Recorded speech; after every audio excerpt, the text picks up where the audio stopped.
Okay so hi everybody, कैसे हो सब। सो यार, इस वीडियो में हम लोग बात करने जा रहे हैं कि जैक दिल्ली का जो सीट मैट्रिक्स आया है उससे रिलेटेड कि यार आउटसाइडर्स के लिए तो कई जगह या डीटीयू में आप देखो सीट्स ही नहीं बची हैं, तो अब उनके लिए आगे क्या क्या ऑप्शंस है। वैसे यार आज तक का सबसे ज्यादा शॉकिंग जो है ये सीट मैट्रिक्स आया हुआ है, जिसमें आउटसाइडर्स के लिए एक भी सीट्स नहीं है किसी एक मतलब कॉलेज में अगर बात करें तो यार इससे रिलेटेड डिस्कशन करने वाले हैं। साथ ही में हम लोग देखने वाले हैं कि जिन बच्चों को मतलब इसी पे जो कम्प्लीटली डिपेंडेंट थे और उन्हें यहाँ से भी मतलब उम्मीद उनकी टूट गई, तो अब उनके पास क्या क्या ऑप्शंस बचे हुए हैं।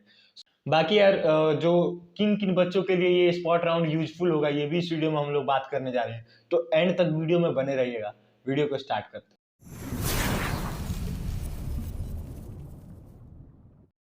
तो अगर सर इस वीडियो में हम लोग देखने वाले जो स्पॉट राउंड की वैकेंसीज है पहले उनको देख लेते हैं, उसके बाद से जो भी पॉसिबल सजेशंस मैं आपको दे सकता हूँ उसके बारे में बात करें।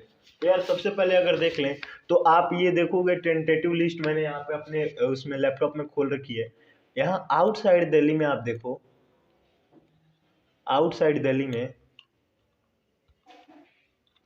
ये डीटीयू है, डीटीयू कॉलेज की सीट्स हैं, तो इसमें ऑलमोस्ट हर ब्रांच में 0 सीट है, मतलब आउटसाइड में एक भी सीट ही नहीं बची। अब इसका क्या क्या रीजन हो सकता है, तो यार जैसे मैंने बताया था कि आउटसाइड का कट ऑफ थोड़ा हाई जाना था, तो उस वजह से ज्यादा बच्चे अगर राउंड मतलब फेज 2 वगैरह में आ गए हो, इस वजह से यहाँ पे सीट आपको खत्म दिख रही है। तो आउटसाइडर्स के लिए तो डीटीयू में अब जाने का कोई चांस नहीं है। बाकी यार बात करें दिल्ली जो मतलब होम स्टेट वाले बच्चे हैं उनके लिए, तो यार यहाँ पे देखो आप, बायोटेक में 4 सीट्स हैं, केमिकल में 5 हैं, इलेक्ट्रिकल में 11 हैं, और भी मतलब इलेक्ट्रॉन ईसी में 3 है, इंजीनियरिंग में, ये वैसे कैटेगरी वाइज है, एसटी कैटेगरी की हैं ये भी एसटी कैटेगरी की हैं। ईडब्ल्यूएस कैटेगरी में सिर्फ एमटेक की सीट्स है। सो आप सब देख सकते हो कि यहाँ पे सिर्फ एसटी कैटेगरी की सीट्स बची हुई हैं डीटीयू में भी, यानी कि जनरल वगैरह की सारी सीट्स जो हैं वो खत्म हो चुकी हैं। अब यार देख लेते हैं आईजी डीटीयू डब्ल्यू की, तो यार यहाँ भी आप देखो तो आउटसाइडर में सिर्फ 2 ही सीट्स बची हैं, और ये 2 भी सीट्स हैं वो एमटेक की हैं, ड्यूअल डिग्री जो होती है उसकी बची हैं, ड्यूअल डिग्री बीटेक सॉरी, जो 5 ईयर कोर्सेस होते हैं उनमें से ये भी एक ड्यूअल डिग्री कोर्स आता है। सिर्फ इसकी 2 सीट्स बची हैं, वो भी किस में, जनरल कैटेगरी में।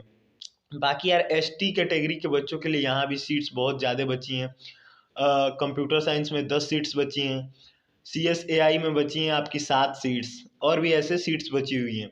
सो I G D T U W में भी सीट्स बची हैं, जो इनसाइडर हैं या फिर आप कह सकते हो जो होम स्टेट के बच्चे हैं उनके लिए, और वो सीट्स भी किस कैटेगरी में बची हुई हैं, एस टी कैटेगरी की। अब यार उसके बाद से बात करते हैं एन एस यू टी की, तो यार मेन कैंपस में आप देखो तो आउटसाइडर की भी सीट्स हैं। एक है ई डब्ल्यू एस कैटेगरी में बायोटेक की, और ओबीसी कैटेगरी में गर्ल कोटा में बात करें तो वहाँ भी एक सीट है बायोटेक की।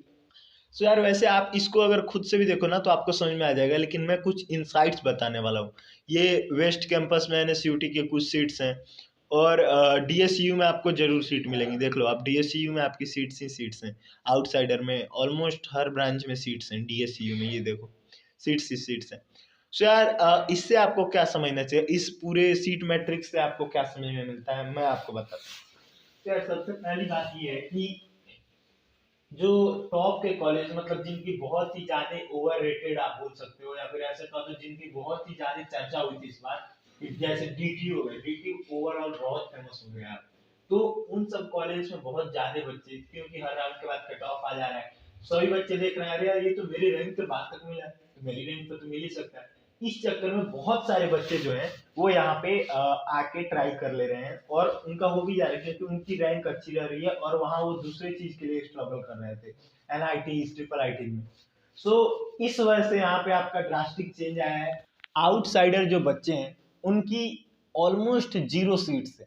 अब एनएसयूटी के वेस्ट कैंपस में है, कुछ वहां पे है, तो वहां आप ट्राई कर सकते हो, बट मैं यही कहूंगा कि यार अगर आप अपनी एक्सपेक्टेशन पे खरे नहीं उतर पाए, मतलब जैसे मैंने पहले से ही अपनी वीडियोज में शुरू से ही बोलता आ रहा हूँ कि अगर सीट बची है तो आपके पास चांस है, क्योंकि स्पॉट बहुत ही अनप्रिडिक्टेबल होता है।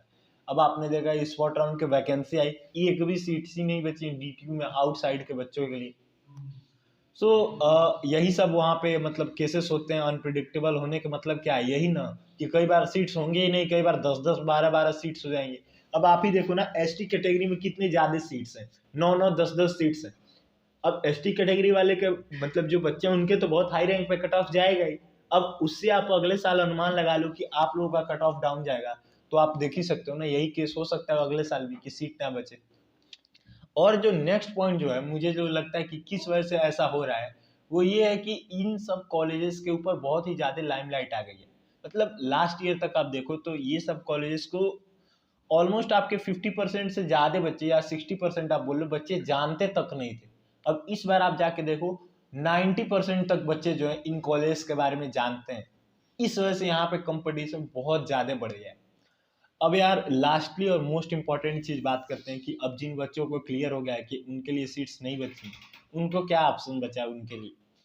तो यार अगर आप देखो तो या तो आप प्राइवेट से बीटेक कर लो, जो कि आप में से बहुत सारे लोग नहीं अफोर्ड करेंगे और बहुत लोग कर भी सकते हैं। अब कौन लोग नहीं करेंगे उसके बारे में बता दूं।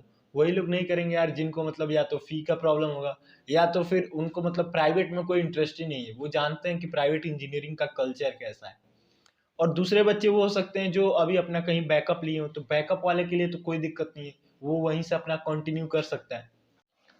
अब यार ये जो बच्चे हैं जिनको कोई सीट अलॉट नहीं हुई और जिन्होंने कोई बैकअप नहीं रखा था, उनके लिए यहाँ पे दिक्कतें बढ़ने वाली हैं। क्या दिक्कतें बढ़ने वाली हैं? क्योंकि यार उनके पास अब ऑप्शंस नहीं है, क्योंकि उन्होंने बैकअप कोई लेके रखा नहीं था। अब ऑलमोस्ट सभी कॉलेज के एडमिशन भी बंद हो चुके होंगे। और जो क्योंकि आप देखो ये दिसंबर का मंथ चल रहा है, कई कॉलेजेस के तो 1 या 1.5 महीने से चल भी रहे हैं क्लासेस। तो यार अब मेरे देखने में एक ही या दो ऑप्शन बचे हैं उनके लिए, या तो कहीं जो प्राइवेट का खुला हुआ वहाँ वो एडमिशन ले लें। दूसरी चीज़ ये कि वो जेई की तैयारी करें। और मेरा पर्सनली मानना है यार कि age is just a number. अगर आप पूरे दिल से ट्राई करो तो नेक्स्ट अटेम्प्ट में आप जो इस बार एक्सपेक्ट कर रहे थे कि काश मुझे मिल जाए, वो आपको आप हक से ले सकते हो। और हक से कब लोगे? जब यार आप नेक्स्ट अटेम्प्ट के लिए बैठोगे। दूसरी चीज़ क्या कर सकते हो यार, अगर आप प्राइवेट कॉलेज में जाओगे तो क्या होगा, 4 साल आप फीस पे करोगे। उसके बाद से भी अगर आप लोगों को इतना तो पता ही होगा तैयारी करने से और इतने दिन इस इंडस्ट्री में रहने से, कि जो भी प्राइवेट कॉलेज में कंपनीज आती हैं, ऐसा नहीं है कंपनीज वहाँ नहीं आती, कंपनीज वहाँ भी आती हैं। एक तो पहले वहाँ ह्यूज नंबर ऑफ स्टूडेंट्स होते हैं, बहुत ज़्यादा बच्चे होते हैं। प्लस वहाँ जो कंपनीज आती हैं वो भी सिर्फ टॉप के बच्चों को ले जाती हैं। जो मीडियोकर स्टूडेंट्स होते हैं, एवरेज स्टूडेंट्स, वो वहाँ बैठे के बैठे रह जाते हैं, उनकी वहाँ प्लेसमेंट नहीं लगती अधिकतर। तो आपको वहाँ पे 4 साल आप एक तो फीस दोगे, उसके बाद से 4 साल के फीस के बाद भी अगर आपकी जॉब की गारंटी नहीं है, तो फिर आपने इतने दिन तैयारी करके अपना टाइम एक तरह से वेस्ट ही होगा ना आपका। सो उससे अच्छा है, मैं कहूँगा कि आप ये जो 2-3 महीने बाद जेई का एग्जाम होने वाला है इसके लिए बैठो, इसमें अपना 100% दो और हक से छीन लो। उम्मीद मत रखो, उम्मीद रखने से अच्छा है कि आप अपने दम पे अपनी हिम्मत से उसको छीनो। और मेरा पर्सनली यही मानना है कि यार कॉलेज से कोई प्रॉब्लम नहीं है मेरे को, लेकिन अगर आप कैपेबल हो तो एडजस्ट क्यों करना। अगर आप में क्षमता है कि आप वो ले सकते हो तो फिर आप एडजस्ट क्यों ही करोगे। सो अब यही दो ऑप्शंस बचे हुए हैं। बाकी यार जैसा कि आपने देखा एसटी कैटेगरी की बहुत सारी सीट्स बची हुई हैं, एनएसयूटी में भी जो वेस्ट कैंपस है उसमें सीट्स बची हुई हैं, तो आप उन सब में ट्राई कर सकते हो 28 से 30 के बीच में। और वैसे अगर देखा जाए तो डीएसयू में भी बहुत सारी सीट्स बची हुई हैं, लेकिन डीएसयू में जाना और प्राइवेट कॉलेज में जाना दोनों एक ही बराबर होंगे। बाकी इट्स कम्प्लीटली ऑन यू। आप चाहो तो डीएसयू की काउंसलिंग में भी पार्टिसिपेट कर सकते हो और उसमें एडमिशन भी ले सकते हो। बट मेरे मानने में DSU is not that reputed college. बाकी उम्मीद करता हूँ आपको सारे पॉइंट्स क्लियर हो रहे होंगे। और यार देखो, जब भी आप कुछ समय बाद देखोगे इस समय को कि आप इस समय इतने टेंशन में थे, तब आपको लगेगा, आप उन डॉट्स को कनेक्ट करोगे तो आपको पता चलेगा कि ये भी किसी कारण के लिए ही हुआ था। क्योंकि जो भी चीज़ होता है यार वो किसी न किसी पर्पज से होता है।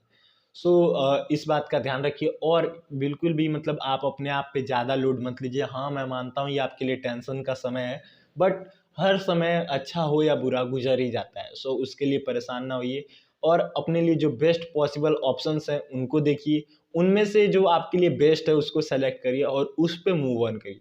क्योंकि यार आप जो है ना बिना स्ट्रगल के कुछ पा नहीं सकते। अगर आप इस साल अगर आपको कोई कॉलेज मिल जाता है लोअर ब्रांच वगैरह, तो हो सकता है आप एडमिशन लेके खुश होते, नहीं चेंज कर पाते, फिर आप 4 साल पछताते। तो आपके पास एक तरह से अपॉर्चुनिटी आई है कि आप प्रिपेयर करके फिर से और क्रैक कर लो। यार यही 2-3 महीने का तो समय बचा है और आपको अनुभव है, आप जीरो से नहीं शुरू कर रहे हो। और ये ऐसा देखा भी गया है कि मोस्ट ऑफ द स्टूडेंट्स जो हैं वो जेई में जो अच्छे रैंक लाने वाले होते हैं वो ड्रॉपर ही होते हैं। बाकी यार मेरा ये बिल्कुल भी वो मकसद नहीं है कि आप पे थोप दूं कि आप करो ही ड्रॉप करके तैयारी। मैं तो बस एक सजेशन दे रहा था। बाकी कुछ लोग यार बीएससी बीए वगैरह भी करते हैं इसके बाद से छोड़ के हार मान के, लेकिन मैं आपको वो सजेस्ट नहीं करूँगा कि यार डिग्री ही लेनी है, इतनी मेहनत भी की है तो फिर यार एक लास्ट चांस देना तो बनता है। सो यही था इस वीडियो में। उम्मीद करता हूँ वीडियो पसंद आया होगा। मिलते हैं ऐसे ही किसी नए वीडियो में। Till then thank you.